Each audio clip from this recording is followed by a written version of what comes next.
Salut și bine v-am găsit la un nou episod pe acest canal. Episodul ăsta nu va fi chiar un episod.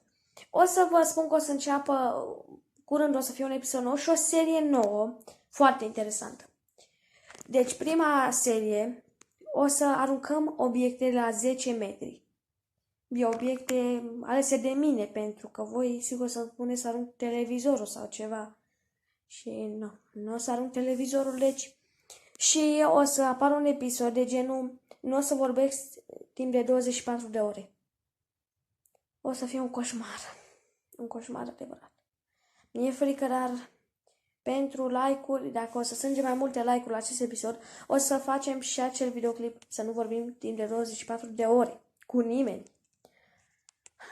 O să nebunesc, aoleu. Dar o să aștept și cred că și voi așteptați seria să aruncăm obiecte de la 10 metri distanță. Cam de aici o să aruncăm obiectele de la înălțimea asta. Deci nu uitați, dacă vreți să facem această serie, să strângem 5 like-uri la acest episod. Eu am fost Sebi, pa, pa!